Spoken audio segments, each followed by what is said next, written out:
Aujourd'hui, dimanche, je suis en route pour Orienas, un village médiéval de la couronne lyonnaise. Je vais accueillir le public dans l'une des trois tours devenues un lieu d'exposition, c'est-à-dire être présent pour recevoir le public.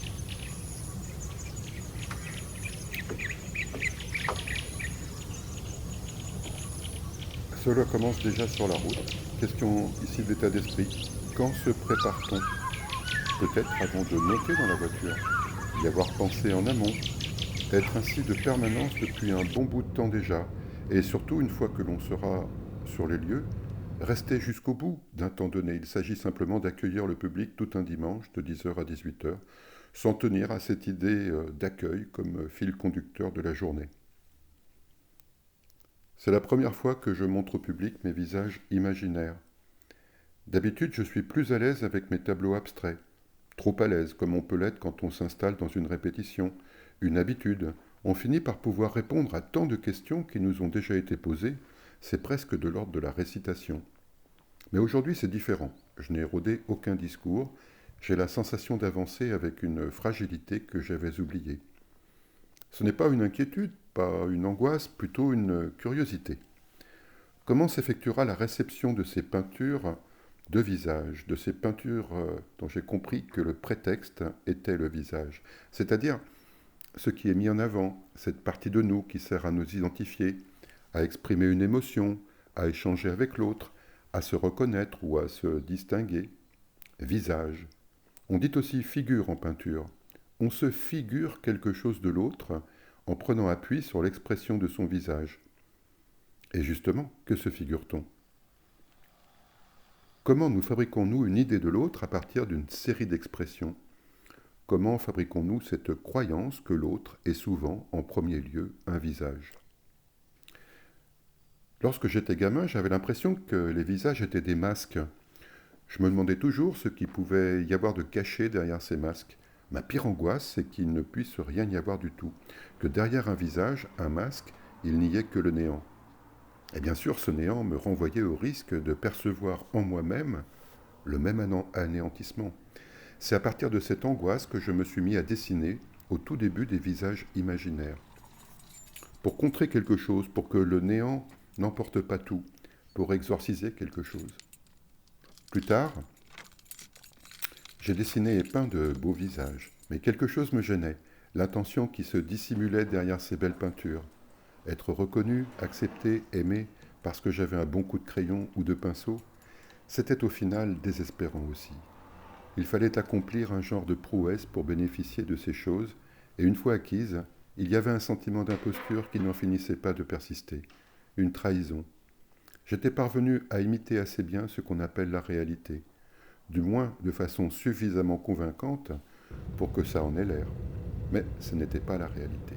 C'était la réalité commune, si l'on veut, celle dont il fallait apprendre les codes pour parvenir à la communauté. Parler la même langue sans trop chercher à se distinguer, ou alors se distinguer par une expertise particulière. Le dessin ou la peinture étaient les moyens qui se trouvaient le plus facilement à ma portée, je crois. Je crois que le mot compromission va bien avec cette période tellement difficile. On se sent obligé de se compromettre par des actions qu'au fond de soi on sait débiles. Pour faire rire les copains, je dessinais des caricatures. J'ai été accepté comme ça, je crois, comme un bon dessinateur et en même temps comme un pitre. C'était restreint, mais mieux que rien. Cela m'a permis aussi de ne pas trop avoir à me bagarrer avec les autres, à expérimenter la violence. Je m'en tirais avec un dessin humoristique et une sensation à peine déguisée de mépris que je devais essuyer. La compromission dont je parle, c'est surtout ce genre de lâcheté, de ne pas oser mettre son poing dans la figure de l'autre quand il nous attaque et nous blesse. Faire un dessin calme le jeu, mais ressemble aussi à une sorte de défaite, comme une éponge que l'on jette sur un ring de boxe pour dire stop. J'ai mis du temps à laisser venir la maladresse, à ne pas bien peindre ou ne pas peindre comme il faut ces visages. J'ai mis du temps à traverser le jugement issu des règles. Ce n'est pas une affaire de cervelle, mais de main. Laisser aller la main qui tient le pinceau. Ne plus la contraindre par la norme, la pensée. Même ayant compris intellectuellement la valeur des maladresses, du bancal, de l'inachevé, peut-être trop intellectuellement, comme on tente de panser des plaies, des blessures, par manque de confiance en l'être ou la nature, par manque. Et puis un jour, la main possède une intelligence qu'on lui découvre. On abdique, la pensée abdique, parce qu'elle se rend compte que quelque chose est plus fort qu'elle, une inconscience dont on prend enfin conscience, et à laquelle on s'en remet. Pas par dépit, mais au contraire parce qu'elle nous propose un point de vue neuf sur ce que peut être l'unité, la beauté, la laideur, le normal et l'étrangeté. Tout ce chemin effectué par le prétexte du visage, j'ai décidé de l'exposer, peut-être pour affronter encore une fois l'idée de l'écart, pour mesurer plus finement cet écart par le retour, la réception de ces œuvres, comme on fera ou pas d'ailleurs. C'est une exhibition plus qu'une simple exposition, exhibition de cette fragilité dont au bout des années, je suis parvenu à me convaincre non sans difficulté qu'elle pouvait être une force, et que ce mouvement pouvait se partager, que ce travail pouvait apporter une valeur à l'autre, lui faire éprouver le même doute que celui que j'avais traversé quant aux mots fragilité, faiblesse, force, tout cela sans discours, simplement en lui montrant mes peintures de visage, mes peintures de visage imaginaires. Alors peut-être éprouvera-t-il ou elle ce dérangement, ces gènes successifs que j'ai traversés en les peignant, et peut-être les dépassera-t-il ou elle comme je les ai dépassés. Je me tiens dans l'accueil sans attendre quoi que ce soit, en refusant d'attendre quoi que ce soit, sans vouloir me faire d'idée par avance de la réception de ces toiles accrochées. Je voudrais rester dans cette vigilance d'une non-idée ou d'une non-attente. Je crois que c'est aussi cela l'accueil, être de permanence.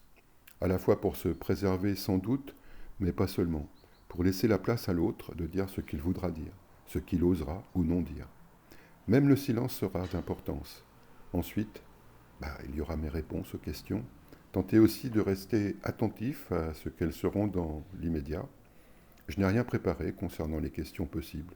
Je ne veux pas réciter. Je veux expérimenter cette fragilité aussi, en dehors du cadre de la toile. Même me retrouver démuni m'intéresse, parce que cela m'apporte aussi du recul vis-à-vis de ce dont je crois être muni. C'est une sorte d'observation en creux. Ici, il ne s'agit pas du succès ou de l'échec d'une exposition, de mon exposition. Il s'agit simplement du succès ou de l'échec d'une exposition. Il s'agit simplement du succès ou de l'échec d'une expérience. Maintenir, si je peux, un état d'esprit d'accueil toute une journée de permanence, tout un dimanche. Ces visages sont des prétextes, mais sûrement que l'exposition aussi en est un. Un prétexte à quelque chose de plus vaste, il ne faut pas l'oublier, de plus vaste et de tellement simple une fois toute la complication traversée. Il s'agit probablement de la relation à l'autre. L'autre, quel qu'il soit et tel qu'il est, tout comme ces visages peints, ne sont rien d'autre que ce qu'ils sont.